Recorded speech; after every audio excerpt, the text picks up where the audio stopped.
အားလုံးပဲမင်္ဂလာပါရှင်မောင်တီခေါင်းစေးသွားရင်လည်းဒီဟာလေးရခဲ့တယ်ပေါ့နော်ဒီဟာလေးရခဲ့တော့အရှင်ကလှုပ်ပြခဲ့တဲ့ဒီ wallet လေးပေါ့နော်ဒီ wallet လေးမှာဒီနားမှာထည့်ဖို့ရဲ့နောက်ပြီးတော့ဒီ wallet လေးတုံးတဲ့အခါမှာမောင်တို့ကဒီဟာကြီးကအထဲမှာပြောင်ချောကြီးပေါ့နော်ပြောင်ချောကြီးဆိုတော့မှတ်ဖို့တင်တော့ကတ်တူထည့်ဖို့ဆိုရင်ပတ်စံနဲ့ရောတော့မဖြစ်တဲ့အတွက်ကြောင့်အခုမောင်ထပ်လုပ်ပေးမယ့်ဟာကြတော့ဒီထဲမှာအိတ်ကတ်တစ်ခုပါမယ်ပြီးရင်ဒီအိတ်ပေါ့နော်ပြီးတော့ဒီနားလေးမှာဒီလိုမျိုးကီချိန်းလေးကိုတွဲထည့်မယ်ပြီးတော့ဒီနားမှာကီချိန်းလေးထည့်မယ်ပေါ့နော်အဲ့ဒါလေးလုပ်ပြမှာဖြစ်ပါတယ်ရှင့်ဓမ္မဥဆောင်ကကြတော့မောင်တို့ကဒီဟာကိုချုပ်မယ်ပေါ့နော်ဒါကလည်းအရင်ဗီဒီယိုမှာပါပြီးသားပေါ့နော်ဒီမှာဒါကဖော့ချက်ဒါကလိုချင်တဲ့အပြင်ခံလေးပေါ့နော်ဒီမောင်ကြတော့ဒီဟာကချီတာဖြစ်နေတော့တူလေးလိုချင်တော့ copy ထပ်ခံထားရပေါ့နော်မောင်ကြတော့ဒီလိုမျိုးအစင်းဒီဇိုင်းနဲ့ချုပ်မယ်ပေါ့နော်အားလုံးပဲလိုက်လို့တဲ့လူတွေကကြတော့ကိုတဘောချတဲ့ဒီဇိုင်းကိုလုပ်ပြီးတော့ချုပ်လို့ရပါတယ်ရှင့်အဲ့ဆိုရင်ဒီဟာလေးချုပ်ပြမယ်နော်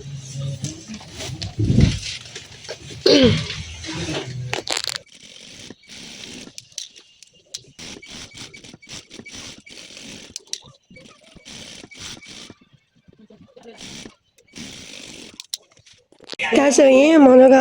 အကောင်လုံးချုပ်လုပ်ပြီးပါပြီပေါ့နော်โอเค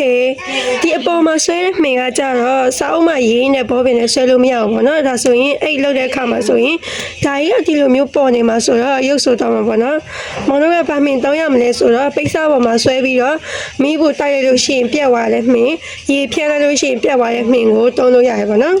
အဲဆိုရင်မောင်တို့ဒီချင်းနေရောက်ပြီဆိုတော့အဲ့လုံမဲ့ပတ်တန်ကိုဆွဲထားပြီးသားပေါ့နော်အဲ့ဒါကိုဒီမှာကတ်ထည့်မယ်ပြီးတော့အဲ့ site ကိုညှက်မယ်အတွင်းရောအပြင်ပိတ်စရောအဲ့လိုမျိုးလုပ်ပြီးသွားလို့ရှိရင်မောင်တို့ကအတွင်းနဲ့အပြင်ကိုဆွဲပြီးတော့ချုပ်မယ်ပေါ့နော်ပြီးတော့ဒီမှာဘေးသွဲလေးလုပ်လို့ရအောင်မလုပ်ပြမှာပထမဦးဆုံးကကြာတော့ဒီဟာကိုအရင်မိဖို့တိုက်ရမယ်ပေါ့နော်ဒါကိုပြပြလေးတိုက်မယ်အဲ့ဒီအကောင်လုံးကကြာတော့မိဖို့လေးနဲ့နိုင်မှရမယ်ပေါ့နော်မိဖို့တိုက်နိုင်လေအိတ်ကပို့ပြီးတော့တက်ရက်လေးဖြစ်ပါရဲ့ရှင့်တော့ဒီဟာကိုမိဖို့တိုက်ပြီးပြီပေါ့နော်ဒါကအပြင်ဘက်ဒီဟာကကြာအတွင်းပိတ်စပေါ့နော်ဒါဆိုရင်မောင်တို့ဒီနှစ်လွှာရပါပြီဆိုတော့ဒါမောင်ကောင်းမဲ့ပတ်တန်လေးပေါ့နော်ဒါကိုအလဲခောက်မယ်ပြီးတော့ပတ်တန်ကိုဒီလိုမျိုးယူပြီးတော့ဒါကိုညှက်လိုက်မယ်ပေါ့နော်ပြီးသွားလို့ရှိရင်မောင်ကဒီလိုမျိုးဘေးကျိုးလုပ်ဖို့အတွက်ဒီလောက်ကျိုးပေါ့နော်ဒီဘက်ခောက်မယ်ဒီဘက်ခောက်မယ်ပြီးရင်ဒီမျိုးပြန်ခောက်မယ်ပေါ့နော်သေးလေးလှလေးပေါ့နော်တေးမြင့်မြင့်လေးလုပ်ပေးပါရှင့်သေးလှလေးပြီးတော့ဒါကိုကော်ကက်မယ်မိဘူးတိုက်မယ်ပြီးရင်တော့ကိုလိုရှင်နဲ့အရှည်အတိုင်းကိုဒီမလို့အိတ်လောက်တဲ့ခါကျမှဒီဘေးနားမှာထည့်မယ်ပေါ့နော်ဒီလိုမျိုးလေးထည့်မယ်ပေါ့နော်ပြီးရင်ကီချင်းလေးတွဲအောင်โอเคဒါဆိုရင်ဒါလေးလောက်ချရအောင်နော်အဲ့ဆိုရင်မောင်တို့ကဒီမှာဘေးနားမှာထည့်ဖို့တေးသေးလေးလုပ်လေးပေါ့နော်ဒါကိုဒီဖိထားတဲ့နေရာမှာတကြောင်ဖိပေးရမယ်ပေါ့နော်ဒါကြတော့မောင်တို့ချင်တဲ့ site လေးပေါ့နော်တေချာလေးဖြတ်ပြီးသွားပြီအဲ့ဆိုရင်တစုပေါင်းက4လွှာရှိနေရမယ်ဒါအတွင်း2လွှာဒါအပြင်2လွှာပါပြီးရင်တော့မောင်တို့ကအိတ်ကက်လေးကိုဒီအလယ်လောက်မှာထည့်မယ်ပေါ့နော်ကတ်ဆိုင်တဲ့အိတ်ကက်လေးပေါ့နော်ပြီးတော့စစ်ကကြတော့ဒီအရွယ်ရဲ့နည်းနည်းပို့ပြီးတော့ယူထားရမယ်နော်ဒါမှအပိုအလိုနည်းနည်းအဆင်ပြေအောင်ပါပြီးတော့ဒီဘေးနားမှာထည့်တဲ့ဟာကြတော့အိတ်ကအစိမ်းအောင်ဆိုတော့ဒီအစိမ်းလေးပဲတောင်းလိုက်မယ်ပေါ့နော်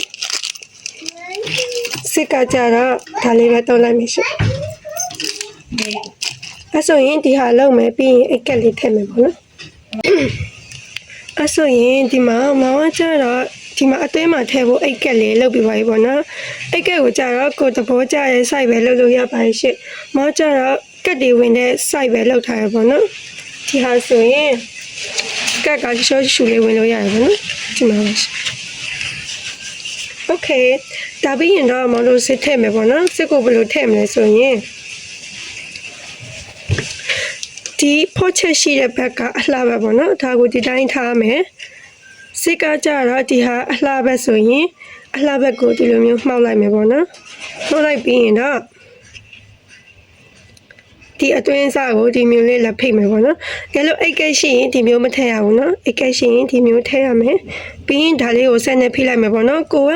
ဒီလိုမျိုးဖိရမနိုင်ဘူး။ရွက်ရမှာကြောက်လို့ဆိုလို့ရှိရင်တော့မောင်တို့ကပင်အပ်ထိုးပြီးတော့လုပ်လို့ရရပေါ့နော်။မကြတော့ဒီဟာကိုပင်အပ်ထိုးပြီးတော့လုပ်ပြပါမယ်ရှင့်။ဒီစစ်တက်နေကကြတော့ရှေ့ဗီဒီယိုမှာလည်းပါပြီးသားဆိုတော့ရကြမယ်ထင်ပါတယ်နော်။ဒါကိုပင်အပ်ဖြစ်ကလစ်ဖြစ်ရှိလို့ရှိရင်ဒီမှာသူ့ကိုထိန်းထားပြီးတော့ချုပ်ရအောင်ပါပဲရှင့်။ကဲလို့ဒီတိုင်းချုပ်လို့ရလို့ဆိုရင်ဒီတိုင်းချုပ်ပါရှင့်။ပို့ပြီးတော့မြန်နေပေါ့နော်။အဲဆိုရင်ဒါလေးရင်လောက်လိုက်မယ်ရှင့်။ဒါကိုဖြစ်လေးလုပ်မယ်ပေါ့နော်။သူကဒီဘက်ကကျတော့ကိုပိတ်မပါတော့ပေါ့နော်။သူကရွယ်ဝမ်းမှာကြောက်လို့ဘာလို့ကဖြစ်လေးချုပ်ရမယ်။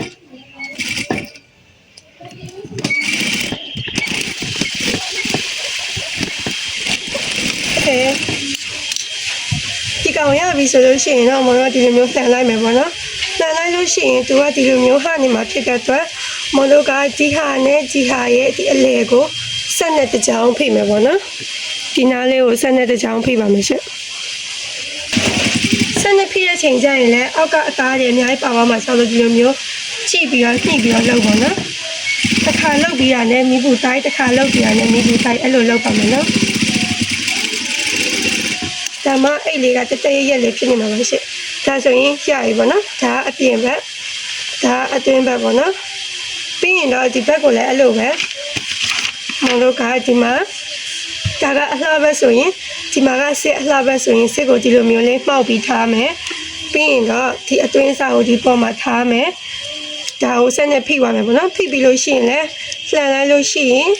ဒီဘက်ကလိုပဲမောင်တို့ကဒီမှာဆက်လေးတစ်ချောင်းထပ်ဖိမယ်ပေါ့နော်ဒါပြီးလို့ရှိရင်တော့ဒီကီချင်လေးတက်ပြီးသွားရင်ပေးပိတ်ပြီးအိတ်လေးကပြီးပါပြီပေါ့နော်ဒါဆိုရင်မောင်တို့နှစ်ဖက်လုံးဖိပြီးသွားပြီပေါ့နော်ဖိပြီးသွားလို့ရှိရင်မောင်တို့စစ်တက်ကြမယ်စစ်ကတော့ရှေ့ဗီဒီယိုမှာလည်းတက်ပြဖို့ရပေါ့နော်ဗီဒီယိုတိုင်းလိုပဲစစ်တက်နေကိုပြတာရှိတယ်အဲဆိုရင်ဒီလိုလေးပေါ့နော်ဒါကိုနည်းနည်းခွာလိုက်မယ်စစ်ကောင်ပေါ့နော်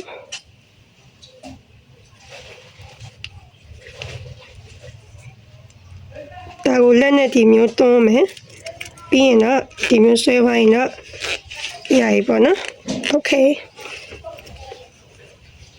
စစ်လက်တက်ပြီးသွားပြီဆိုလို့ရှိရင်မောင်တို့ကဘေးပိတ်မယ်ဘေးကိုဘယ်လိုပိတ်မလဲဆိုတော့ဒီအလှနှစ်ခုကိုဒီလိုမျိုးယူလိုက်မယ်အတွင်းဘက်ကိုဒီလိုမျိုးယူလိုက်မယ်ပေါ့နော်ယူပြီးရင်ဒီလိုမျိုးဆက်နဲ့ပက်လေးကိုဖိချုပ်လိုက်ရုံပဲလောက်ရမယ့်တစ်ခုကကြတော့ထုံးစံအတိုင်းမောင်တို့ကဒီမှာအပေါက်တစ်ပေါက်ချန်ထားမယ်ပေါ့နော်ဒါအကုန်လုံးဖိလိုက်မယ်ဘာလို့လဲဆိုတော့သူကအလှပဲပြင်လှန်လိုက်ရမှာမလို့လေဒါကိုမပိတ်ခင်မှာမောင်တို့ကဒီဟာလေးထည့်မယ်ပေါ့နော်ဒါလေးထည့်မယ်ပေါ့နော်ဒါလေးကိုခွင်းထဲမှာဒီလိုမျိုးလေးထည့်လိုက်မယ်ထည့်လိုက်လို့ပြီးရင်တော့မောင်တို့ကဒါကိုအပြင်ဘက်ထားမှာမလို့ဒီလိုမျိုးထားလို့မရပဲနဲ့ဒီမျိုးထားရမယ်နော်ဒါကိုလိုချင်တဲ့အနေထားလောက်မှာထားပြီးတော့မောင်တို့ကဘေးပိတ်တဲ့ခါမှာသူ့ကိုတစ်ခါတည်းချုပ်ပိတ်သွားမယ်ပေါ့နော်အဲ့လိုမလုပ်တတ်တဲ့လူဆိုလို့ရှိရင်ဒီကနေတစ်ခါဆက်နေဖိပြီးမှဘေးပိတ်ရင်ထပ်ဖိဆိုရင်သူကအဆင်ပြေသွားမယ်ပေါ့နော်ပြီးတော့တစိမ့်ရှိတဲ့လူတွေကလည်းတစိမ့်ကိုဒီဘေးမှာပဲထည့်မယ်အလယ်မှာထည့်ရင်မရုပ်ဆိုတာမှကြောက်လို့ပေါ့နော်အဲ့ဒါဆိုရင်အခုမှပြောထားသလိုဒီမှာလည်းပိတ်လိုက်ပြီးပါပြီပေါ့နော်ဒီဘက်မှာပိတ်ပြီးတော့ဒီမှာအပေါက်လေးဖောက်ထားတယ်ပေါ့နော်ဒါလေးကကြတော့ဒီလိုမျိုးအလှပဲလှန်ဖို့တွဲမောင်လို့ခြံထားတာဖြစ်ပါတယ်အဲ့ဆိုရင်ဒီပိုနေတဲ့ဟာတွေကိုညှက်ထုတ်ပြီးရင်တော့မောင်ကဒီအပေါက်ကနေအလှဘက်ကိုလှန်လို့ရပြီပေါ့နော်အဲ့ဆိုရင်ဒီဟာကိုရင်ညှက်ထုတ်ကြမယ်ဒီကကျွန်တော်စစ်လို့ညမှာနည်းနည်းလေးပယ်ပါပါနော်အထက်ဘက်ပဲဆိုတော့တက်တက်နေမရှိလို့မဒီတိုင်းပဲညှက်ထုတ်လိုက်ပါမယ်ရှင့်โอเคဒါပြီးပါရင်တော့လှန်လို့ရပြီပေါ့နော်ဒီမှာစစ်ကဒီမျိုးပိတ်နေရင်လည်းဖြဲလိုက်လို့ရပါပြီ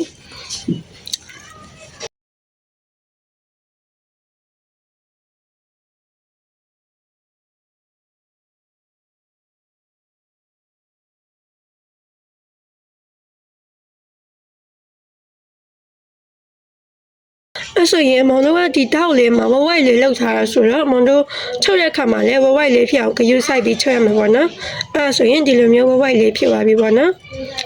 အဲ့ဆိုရင်ဒီမှာဟထားတဲ့နေရာတွေကိုဆက်နဲ့နောက်ထပ်ပြန်ဖိပြီးရင်တော့ဒီအိတ်လေးကပြီးသွားပြီပေါ့နော်မိဖို့တိုက်ဖို့လည်းမမေ့ကြပါနဲ့ရှင်အဲ့ဆိုရင်ဒီဟာလေးရင်ဖိကြမယ်နော်ဒါဆိုရင်ဒီအိတ်လေးကပြီးသွားပြီပေါ့နော်ဒီမှာကျတော့ချုပ်ပိတ်ထားတဲ့နေရာဒါလေးကကျတော့အထဲမှာအပိုထည့်ထားတဲ့အိတ်ကက်လေးပေါ့နော်